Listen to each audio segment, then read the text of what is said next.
வணக்கம். இன்றைய முக்கிய செய்திகள். ஈரானின் சபஹார் துறைமுக திட்டத்திற்கு இனி நிதி வழங்கப்படாது என்று நாடாளுமன்றத்தில் ஒன்றிய அரசு தெரிவித்துள்ளது. தமிழகத்தில் நேற்று வரை நடத்திய சோதனையில் 178 கோடி ரூபாய் பணம் மற்றும் பரிசு பொருட்கள் கைப்பற்றப்பட்டுள்ளது என்று தமிழக தேர்தல் அதிகாரி அர்ச்சனா பட்நாயக் அவர்கள் தெரிவித்துள்ளார். தமிழகத்தில் ஏப்ரல் 23ஆம் தேதி சட்டமன்ற தேர்தல் நடைபெறுவதை ஒட்டி ஏப்ரல் 9ஆம் தேதி காலை 7 மணி முதல் 29ஆம் தேதி மாலை 6:30 மணி வரை கருத்து கணிப்பு வெளியிட இந்திய தேர்தல் ஆணையம் தடை விதித்துள்ளது. மேற்கு ஆசிய போரின் நீண்டகால தாக்கங்களை சமாளிக்க நிபுணர்கள், அதிகாரிகள் அடங்கிய 7 குழுக்கள் அமைக்கப்பட்டிருப்பதாக மாநிலங்களவையில் பிரதமர் நரேந்திர மோடி அவர்கள் தெரிவித்துள்ளார். 22 கேரட் ஆபண தங்கத்தின் விலை சவரனுக்கு 2800 ரூபாய் அதிகரித்து ஒரு சவரன் 1,08,800 ரூபாயாகவும், 1 கிராம் 13,600 ரூபாய்க்கும் விற்பனை செய்யப்பட்டு வருகிறது. இதனை அடுத்து 1 கிராம் வெள்ளியின் விலை கிராமிற்கு 10 ரூபாய் அதிகரித்து 1 கிராம் வெள்ளி 260 ரூபாய்க்கு விற்பனை செய்யப்பட்டு வருகிறது. இந்தியாவில் வீடு வாங்குபவர்களில் 64% பேர் 35 வயதிற்குட்பட்டவர்கள் என்று தகவல் தெரிவிக்கின்றது. புதுச்சேரியில் தேமுதிக தனித்து போட்டியிடுகிறது என்று தகவல் வெளியாகியுள்ளது. சட்டமன்ற தேர்தலை ஒட்டி ஏப்ரல் 3ஆம் தேதி பிரதமர் நரேந்திர மோடி அவர்கள் புதுச்சேரிக்கு வருகை தர உள்ளார் என்று தகவல் வெளியாகியுள்ளது. அதிமுகவின் தேர்தல் அறிக்கையை எடப்பாடி பழனிசாமி அவர்கள் வெளியிட்டுள்ளார். இதில் 297 அறிவிப்புகள் வெளியிடப்பட்டுள்ளது. அதிமுக ஆட்சிக்கு வந்தால் குடும்பத் தலைவர்களுக்கு ஃப்ரிட்ஜ் இலவசமாக வழங்கப்படும் என்று அதிமுக பொதுச் செயலாளர் எடப்பாடி பழனிசாமி அவர்கள் அறிவித்துள்ளார். தென் மாவட்டங்களில் இன்று முதல் வெயில் அதிகரிக்கும் என்று வானிலை ஆய்வு மையம் தகவல் தெரிவித்துள்ளது. மத்திய கிழக்கு போர் குறித்து விவாதிக்க இன்று மாலை 5 மணிக்கு அனைத்து கட்சி கூட்டத்திற்கு ஒன்றிய அரசு அழைப்பு விடுத்துள்ளது. மக்களவை எதிர்க்கட்சி தலைவர் ராகுல் காந்தி அவர்கள் கேரளத்தில் இன்று முதல் பிரச்சாரம் மேற்கொள்ள உள்ளார். மாநிலங்களுக்கு கூடுதலாக 20 விழுக்காடு வணிக சிலிண்டர்கள் வழங்க மத்திய அரசு முடிவு செய்துள்ளதாக தகவல் வெளியாகியுள்ளது. நாதாகாவின் 234 வேட்பாளர்களும் மார்ச் 30ஆம் தேதி வேட்புமனு தாக்கல் செய்ய உள்ளார் என்று தகவல் வெளியாகியுள்ளது. திமுக கூட்டணியில் உள்ள தேமுதிகவுடன் இன்று தொகுதி பங்கீடு பேச்சுவார்த்தை நடைபெறும் என்று தகவல் தெரிவிக்கின்றன.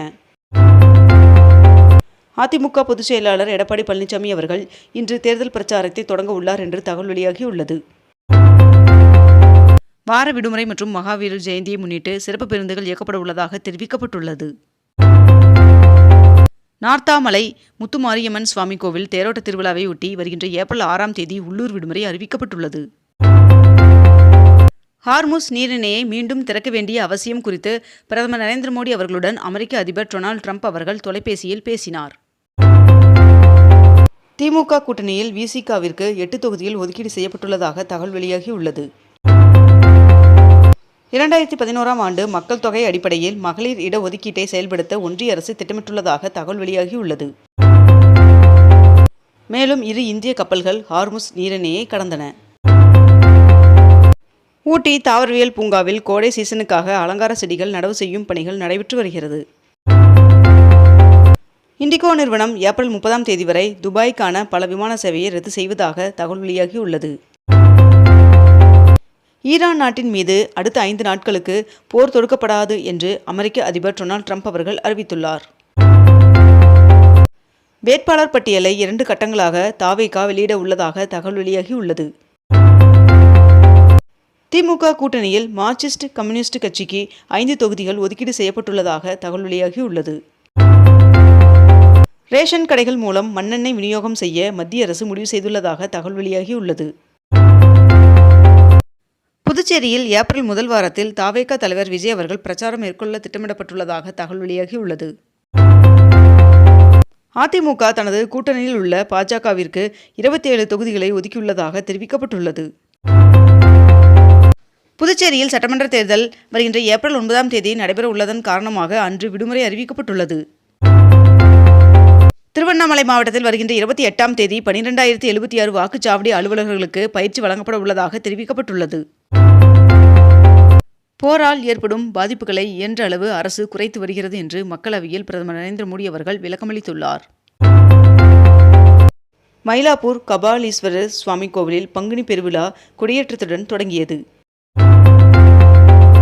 உள்நாட்டு விமான கட்டணங்களுக்கான உச்சவரம்பு இன்று முதல் நீக்கப்படுவதாக ஒன்றிய அரசு அறிவித்துள்ளது.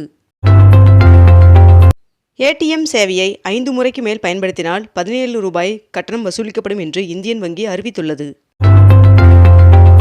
சபரிமலையில் 10 நாள் நடைபெறும் பங்குனி உத்திர திருவிழா இன்று கொடியேற்றத்துடன் தொடங்குகிறது.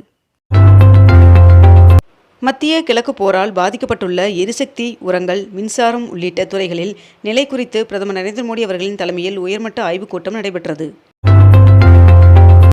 சென்னை ஆழ்வார்பேட்டையில் உள்ள இல்லத்தில் முதலமைச்சர் மு.க. ஸ்டாலின் அவர்களுடன் ப. சிதம்பரம் அவர்கள் சந்தித்து பேசினார்.